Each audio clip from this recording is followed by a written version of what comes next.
क्या बीवी के पिछले हिस्से से हमबिस्तरी करना जायज है? हमबिस्तरी से पहले बीवी को तैयार करने के लिए उसके जिस्म की मालिश करना कैसा है? क्या खड़े होकर या बैठकर हमबिस्तरी करना जायज है? क्या बीवी अपने शौहर के नफ्स को मुंह में लेकर चाट सकती है? क्या शौहर अपनी बीवी की शर्मगाह के साथ हाथ से खेल सकता है या उसे छू सकता है? शौहर के कहने पर क्या बीवी रात को शौहर के साथ मुख्तसर कपड़े पहनकर सो सकती है? क्या बीवी अपने शौहर के नफ्स को अपने हाथ में पकड़कर खेल सकती है या चूम सकती है? क्या बीवी अपने शौहर का उज्बे तनासुल यानी कि शर्मगाह को पकड़कर उसको फारिग कर सकती है? क्या शौहर अपनी बीवी के मुंह को छोड़कर पूरे जिस्म पर कहीं भी मनी को खारिज कर सकता है?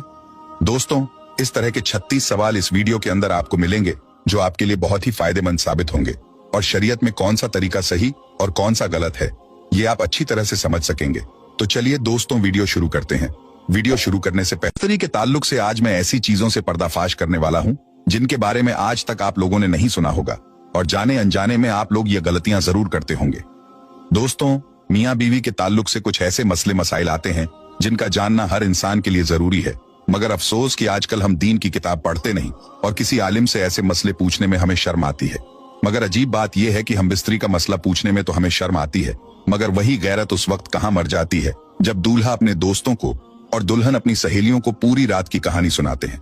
खैर, आप लोग इस वीडियो को सेव कर लें और अपने अजीज दोस्तों को जिनकी शादियां होने वाली हैं या जिनकी शादियां हो चुकी हैं उन्हें तोहफे के तौर पर इस वीडियो को सेंड कर दें ताकि वह लोग इन मसलों के बारे में जान सकें। और जो हमारी माँ बहनें इस वीडियो को देख रही हैं, खासतौर से औरतें, इस वीडियो पर ज्यादा तवज्जो दें क्योंकि 90% औरतों की गलतियां होती हैं जो अपने शौहर को नहीं रोकती, जिनकी वजह से हमबिस्तरी के मसले शरीयत के हिसाब से मुकम्मल नहीं हो पाते। 36 ऐसे मसले इस वीडियो के अंदर हमने कवर किए हैं जिनके बारे में आपने आज से पहले नहीं जाना होगा। शर्म की कोई बात नहीं है, आप लोग अपने घर में बैठकर भी इस वीडियो को देख सकते हैं, मगर हेडफोन लगा लें। हैया के पर्दे में रखकर इस वीडियो को तैयार किया गया है। वो 36 मसले कौन कौन से हैं, ध्यान से आप लोग समझ लीजिए। नंबर 1, हमबिस्तरी के वक्त बिस्मिल्लाह शरीफ पढ़ना सुन्नत है। अब बहुत से लोग जब हमबिस्तरी करते हैं तो बिस्मिल्लाह शरीफ का एक ऐसा मसला है जिसको लेकर बहुत सारे लोगों के दिमाग में कई सवालात होते हैं। तफसीर नईमी जिल्द नंबर 2 सफा नंबर 410 पर है कि हमबिस्तरी के वक्त बिस्मिल्लाह शरीफ पढ़ना सुन्नत है, मगर याद रहे कि सतर खोलने से पहले यानी कपड़े उतारने से पहले बिस्मिल्लाह शरीफ पढ़ लें। और सबसे बेहतर यह है कि जब कमरे में दाखिल हों तो कमरे के अंदर दाखिल होते ही बिस्मिल्लाह शरीफ पढ़कर दायां कदम अंदर रखें। अगर इंसान हमेशा इसी तरीके से करता रहेगा तो शैतान कमरे से बाहर ही ठहर जाएगा, वरना वह भी आपके साथ हमबिस्तरी में शरीक हो जाता है। नंबर 2, हमबिस्तरी के वक्त बात करना मकरूह है। बहुत से लोग हमबिस्तरी के दौरान बातें करते हैं या चीख पुकार करते हैं। ऐसे लोगों के लिए फतावा रजविया जिल्द नंबर 9 सफा नंबर 46 पर साफ साफ लिखा हुआ है कि खास जिमा यानी हमबिस्तरी के वक्त बात करना सख्त मकरूह है क्योंकि इससे बच्चे के तोतला होने का खतरा है। उसी तरह उस वक्त औरत की शर्मगाह की तरफ नजर करने से बचना चाहिए क्योंकि ऐसा करने से बच्चे के अंधा पैदा होने का खतरा होता है। इसी तरह कपड़े उतारकर सोहबत न करें बल्कि ऊपर से चादर वगैरह डाल लें, वरना बच्चे के बेहया पैदा होने का अंदेशा होता है। अब सोचिए, आप लोग ये तीनों गलतियां करते होंगे, हमबिस्तरी के वक्त बातें करना, शर्मगाह की तरफ देखना और कपड़ों को उतारकर एक तरफ फेंक देना। हालांकि ये तीनों चीजें मकरूह हैं और ऐसा करने से आपके आने वाले बच्चों पर असर पड़ेगा। अब कौन ऐसा इंसान होगा जो जरा से मजे के चक्कर में अपने बच्चों पर इन चीजों का असर डालेगा? बाकी आप लोग खुद समझदार हैं। सवाल नंबर 3, हैज के दौरान बीवी के पिस्तानों के दरमियान शौहर का अपना उज्बे तनासुल यानी अपनी शर्मगाह को रगड़कर मनी को खारिज करना कैसा है?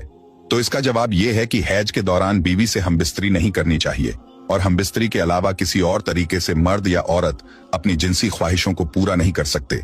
इसकी इजाजत इस्लाम नहीं देता। इसलिए हैज के दौरान बीवी से हमबिस्तरी ना करें और ना ही अपनी ख्वाहिशात को पूरा करने के लिए किसी दूसरे तरीके को अपनाएं। सवाल नंबर 4, क्या बीवी अपने शौहर का उज्बे तनासुल यानी कि शर्मगाह को पकड़कर उसको फारिग कर सकती है? इसका मतलब यह है कि क्या बीवी अपने शौहर की शर्मगाह को पकड़कर उसकी मालिश करके या उसको रगड़कर शौहर की मनी को निकाल सकती है? इसका जवाब यह है, प्यारे दोस्तों, इस्लाम में मास्टरबेशन यानी कि हाथ से मनी को निकालना मकरूह है। फिर चाहे वह अपने हाथ से करे या अपनी बीवी से करवाए, दोनों ही मास्टरबेशन कहलाएंगे। अगर बीवी अपने शौहर का उज्बे तनासुल पकड़कर यानी कि उसके लिंग को पकड़कर उसे फारिग करती है और उसकी मनी निकलती है तो वह भी मास्टरबेशन ही कहलाएगा ना। इस्लाम में इसे नाजायज और मकरूह तंजीही कहा गया है, इसलिए इस काम से बचें और ऐसा बिल्कुल ना करें। सवाल नंबर 5, क्या हमबिस्तरी से पहले मियां बीवी एक दूसरे के कपड़े उतार सकते हैं? दोस्तों, हमबिस्तरी से पहले शौहर अपनी बीवी के और बीवी अपने शौहर के कपड़े उतार सकती है। मतलब मियाँ और बीवी हमबिस्तरी से पहले दोनों एक दूसरे के कपड़े उतार सकते हैं, इसमें कोई हर्ज नहीं है। लेकिन मुकम्मल नंगे होना या पूरे नंगे होकर हमबिस्तरी करना दुरुस्त नहीं है, इसलिए ऐसा करने से बचें। सवाल नंबर 6, अगला मसला है किसी और का तसव्वुर करना, जो 95% लोग करते हैं। अपनी बीवी के साथ हमबिस्तरी कर रहे होते हैं, लेकिन दिमाग में किसी और का तसव्वुर करते हैं। कान खोलकर सुन लो, ऐसा करना भी जिना है और सख्त गुनाह भी। और याद रखें, हमबिस्तरी के लिए कोई वक्त मुकर्रर नहीं है। हाँ, बस इतना ख्याल रहे कि आपकी हमबिस्तरी की वजह से नमाज न छूटने पाए, क्योंकि बीवी से भी नमाज, रोजा, एहराम, एतिकाफ, हैज और निफास बंधे हैं, और ऐसा वक्त चुनना कि नमाज का वक्त निकल जाए हराम है। सवाल नंबर 7, अब एक और अहम मसला है, मर्द का औरत की छाती को मुंह लगाना। मर्द औरत की छाती पर मुंह लगा सकता है, ये जायज है, मगर इस तरह मुंह लगाना हराम है कि दूध निकलकर हलक तक पहुंच जाए। अगर ऐसा कभी हो गया है और बीवी का दूध हलक से नीचे उतर गया है तो तौबा कर लें, लेकिन इससे निकाह पर कोई फर्क नहीं पड़ेगा। बहुत से लोग कहते हैं कि अगर बीवी की छाती को मुंह लग गया तो निकाह टूट जाएगा। तो मैं साफ कर दूं कि फतवा रजविया सफा नंबर 568 पर लिखा है कि ऐसा करने से निकाह पर कोई फर्क नहीं पड़ता। सवाल नंबर 8, अगला मसला है मर्द और औरत का एक दूसरे के सतर को, यानी एक दूसरे के जिस्म को देखना या छूना, जो जायज है। लेकिन जैसा कि पहले बताया गया था, शर्मगाह को देखना मना है। हालांकि उसके जिस्म को देखना जायज है, मगर मकाम मखसूस की तरफ ना देखें, क्योंकि इससे निसयान, भूलने की बीमारी का मर्ज होता है और निगाह भी कमजोर हो जाती है। सवाल नंबर 9, अब अगला मसला ध्यान से समझें। हमबिस्तरी के वक्त मर्द नीचे हो और औरत ऊपर हो, यह तरीका हरगिज सही नहीं है। इससे